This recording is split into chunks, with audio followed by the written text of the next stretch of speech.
नमस्कार मंडळी. लहान मुलांना वाहतुकीचे नियम समजावून सांगणं खरं तर थोडं अवघडच काम नाही का? त्यांना ते कंटाळवाणं वाटू शकतं. पण काय होईल जर हेच नियम आपण एका खेळातून शिकवले तर?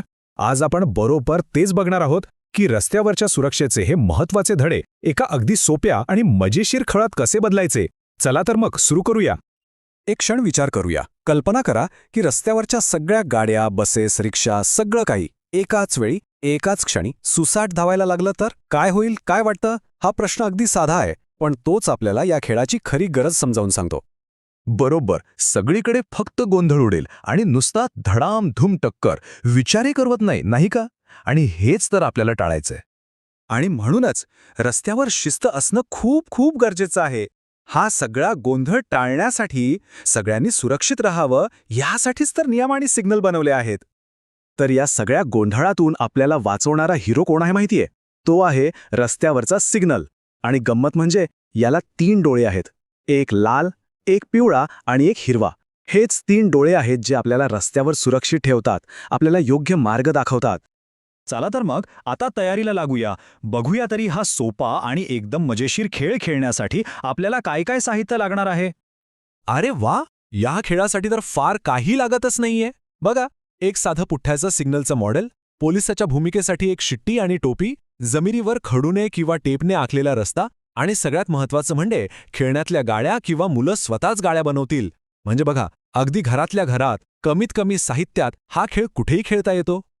आता या खेळातली सगळ्यात भारी गोष्ट काय माहितीये? ती म्हणजे हा खेळ प्रत्येक वयोगटाच्या मुलांनुसार बदलता येतो. चला आता आपण बघूया की 3 वेगवेगळ्या वयोगटांसाठी या खेळात काय काय गंमत आहे. सगळ्यात आधी सुरुवात करूया आपल्या छोट्या दोस्तांपासून, म्हणजे 3 ते 4 वर्षांच्या मुलांपासून. या वयात आपला मुख्य उद्देश काय? तर त्यांना फक्त सिग्नलच्या रंगांचा अर्थ सोप्या भाषेत समजावून सांगायचा आहे. हे तर अगदी सोपं आहे. बघा, लाल दिवा दिसला की गाडीचा अभिनय करत स्टॉप, थांबा.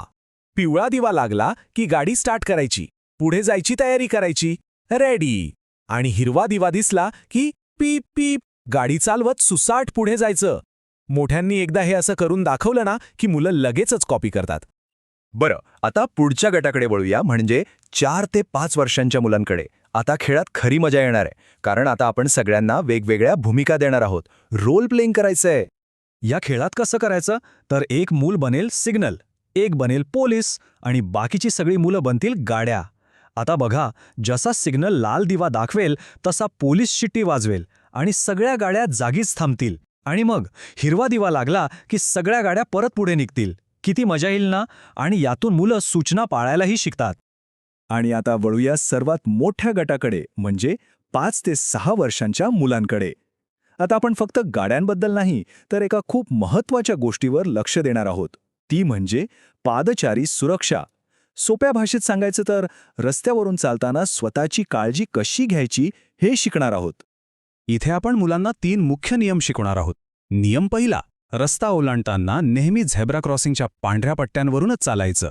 नियम दुसरा, रस्ता ओलांडण्याआधी आधी उजवीकडे, मग डावीकडे आणि परत एकदा उजवीकडे बघायचं.